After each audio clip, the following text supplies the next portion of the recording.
Some of the best stop-motion creatures don't come from the places you'd expect. They show up in fantasy detours, low-budget experiments, and blink-and-you'll-miss-it moments.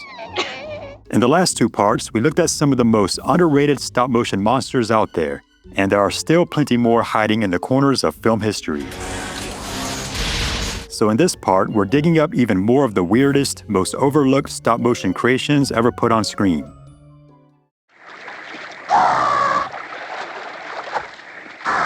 Before dinosaurs became blockbuster spectacle, they were part of something much quieter and a lot more surreal. In Journey to the Beginning of Time, a group of boys travels backward through Earth's history, encountering prehistoric life from the Ice Age all the way to the age of dinosaurs. The film was directed by Czech filmmaker Krull Zeiram, who also created the visual effects. Instead of relying on a single technique, Zeiram blended stop-motion animation, detailed miniatures, painted backgrounds, and live-action footage, all composited together in camera. Many of the creatures were based on scientific illustrations of the time, giving the film an almost documentary-like feel, even as the boys wandered through scenes with mammoths, trilobites, and long-extinct reptiles. What makes it especially impressive is how seamlessly the effects are integrated. The actors share the screen with animated creatures in a way that feels natural, not flashy, like stepping into a moving painting. It's not loud or action-packed, but it's one of the most quietly magical uses of stop-motion in cinematic history.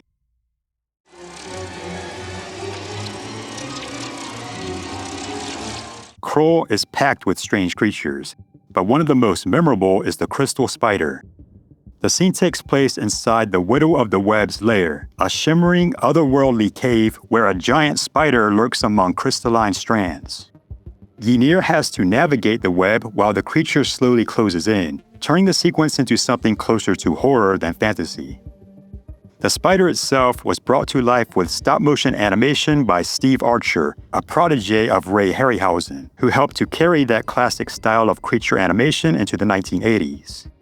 Archer spent months animating the sequence on a complex miniature web set, where even the strands had to be adjusted frame by frame to react to the spider's weight. Suspended on wires above the set, the creature itself was carefully moved through the web, with Archer capturing only a few seconds of footage per day. The result feels both delicate and dangerous, every movement slow, deliberate, and just a little unnatural. It's a brief sequence in a very busy movie, but it's one of the moments where Krull lets his creature effects really shine.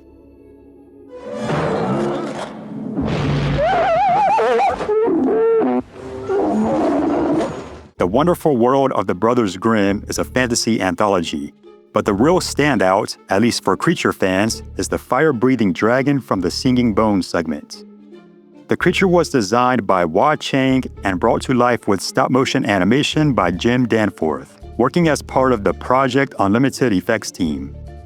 The dragon isn't trying to be realistic. It's colorful, jewel-like, and full of personality. It licks its lips, spins its head around, and hams it up like it knows it's the star of the show. Behind the scenes, the sequence was surprisingly ambitious. It was animated across more than 50 shots on a detailed miniature cave set, carefully matched to the full-scale environments. And the dragon isn't the only stop-motion work in the film. All three fantasy segments feature animated creatures and effects created by the Project Unlimited team, including a sleepy flower, helpful singing elves, and bones assembling into a skeleton. But it's the dragon that really sticks with you, not because it's convincing, but because it's so deliberately playful.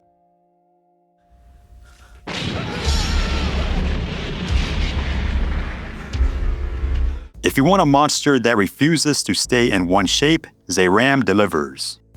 The film centers on a nearly indestructible alien criminal that keeps evolving as it fights, regenerating, mutating, and adapting in ways that make it feel less like a creature and more like a walking special effects showcase.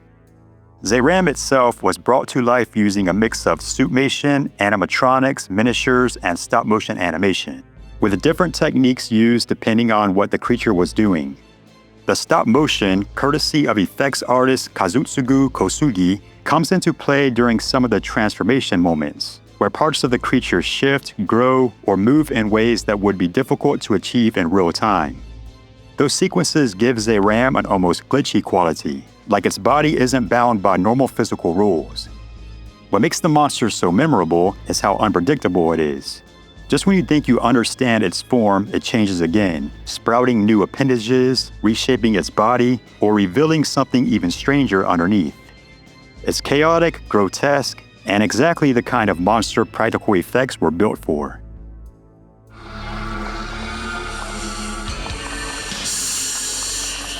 Kamen Rider Z-O features a number of memorable creatures, but the one that stands out the most is Kumo Woman, a creepy spider-human hybrid that moves with a mix of elegance and menace.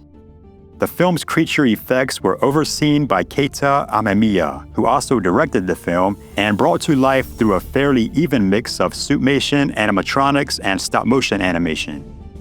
Kumo Woman's design is visually striking. Elongated limbs, the ability to shoot web from her mouth, and a body that feels halfway between human and arachnid. Her movement shifts depending on the technique, sometimes grounded and physical, other times slightly jerky and unnatural, which makes her feel unpredictable in a really unsettling way. It's a great example of how Japanese effects films blend together techniques to create something that feels just a little off.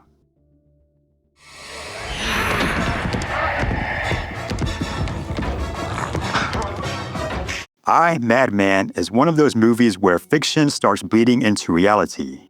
And at the center of it is the Jackal Boy, one of the most underrated stop-motion creatures of the late 80s. The creature was created and animated by Randall William Cook, with an armature built by Jim Danforth. What really makes it stand out is how seamlessly it's integrated into the live-action scenes. Cook used rear projection, hand-drawn mats, and careful compositing to place the puppet directly into the environment, even matching it with actors and physical objects on screen. He also added motion blur directly into the animation, giving the creature a smoother, more lifelike movement that makes it surprisingly hard to tell it's stop motion at all. The result is fast, physical, and genuinely unnerving, especially in the final sequence, where the creature keeps moving even after being cut in half. It's a brief appearance, but the level of craftsmanship on display is hard to ignore.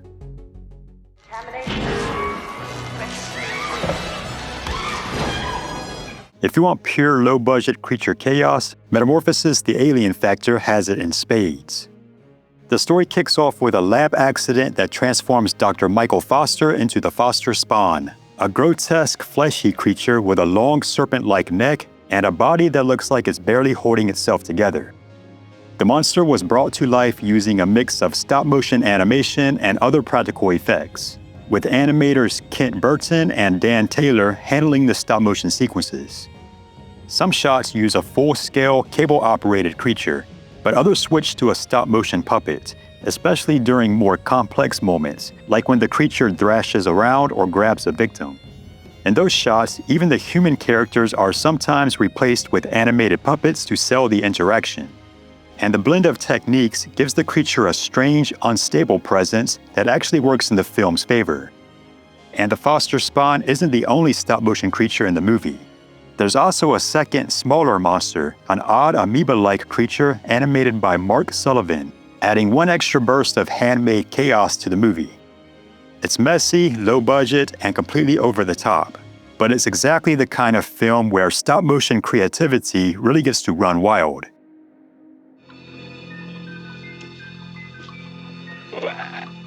Early in Piranha, there's a brief moment that's easy to miss, but for stop-motion fans, it's one of the film's most unforgettable scenes. Before the chaos really begins, we get a few glimpses of a mutant Newt, one of the lab's experimental creatures.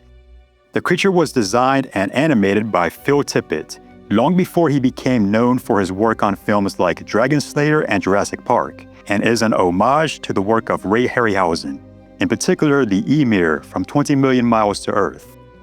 Even in just a few seconds of screen time, you can see Tippett's attention to detail.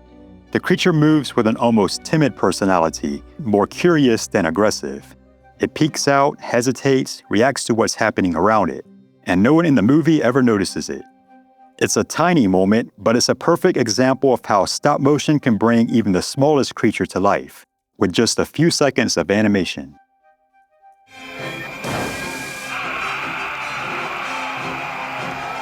If you want to see stop motion go big, Robot Jox is for you.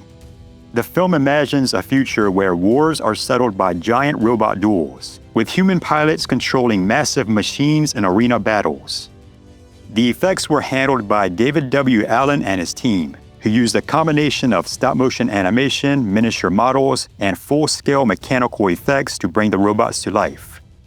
The stop-motion work used 2-foot-tall models, while larger cable-controlled models were used for closer live-action shots.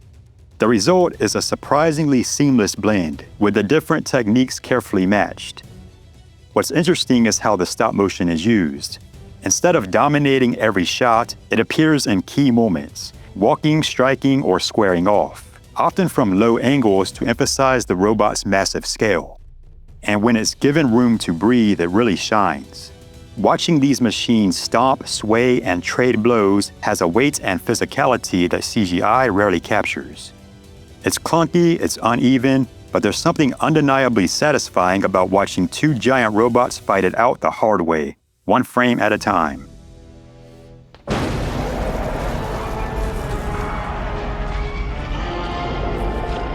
The Golden Child might be a comedy on the surface, but its creature effects are anything but. The film's final monster, the demonic form of Sardo Numspa, is brought to life through a mix of stop-motion and go-motion animation, supervised by Phil Tippett at Industrial Light and Magic. The creature itself is a gaunt, winged demon with elongated limbs and a skeletal frame, animated using multiple puppets for different shots. Tippett and his team combined traditional stop-motion with motion-control camera work and added blur to the puppet's movements, giving it a surprisingly smooth, lifelike presence. What really sets the sequence apart is how dynamic it feels. The camera shakes, dust and debris swirl through the frame, and the demon interacts directly with the environment, tearing through walls, flying overhead, and clashing with Eddie Murphy's character in a way that feels far more physical than most stop-motion creatures. And it's not the only stop-motion moment in the film. Earlier on, there's a bizarre but impressive sequence where a Pepsi can comes to life, animated frame by frame with the same level of precision and compositing. But it's the demon that leaves the biggest impression. A fast, aggressive, fully integrated creature that shows just how far stop-motion had evolved by the mid-1980s.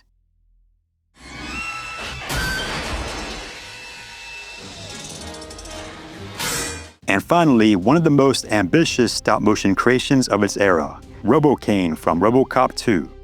Designed by Craig Hayes and brought to life by Phil Tippett and his team at Industrial Light and Magic, the creature is a massive, multi-armed cyborg powered by the brain of a criminal. The animation is a mix of stop-motion and go-motion, with over 100 effect shots bringing the character to life. Multiple puppets were built for different scenes, and entire miniature environments were constructed to stage the action. What really sets RoboCain apart is the scale of the animation. This isn't just a quick creature appearance, it's full, extended sequences of destruction. The robot walks, turns, fights, and reacts with a level of complexity that pushes stop-motion far beyond what most films attempted. The effects team used motion-controlled cameras, added blur, and detailed compositing to integrate the puppet seamlessly into the live-action scenes, even allowing it to interact directly with actors and the environment. And despite all that complexity, the animation never feels stiff. The movements are heavy, deliberate, and full of personality, whether it's stalking through smoke-filled rooms or tearing through walls in the middle of a fight. It's chaotic, mechanical, and incredibly ambitious. Stop-motion pushed to its absolute limits. From full-blown creature battles to brief but unforgettable appearances, stop-motion has shown up in some pretty unexpected places. And even now, there's still plenty more out there waiting to be rediscovered. Thanks for watching. And if you've got a favorite underrated stop-motion monster I still haven't covered, let me know in the comments.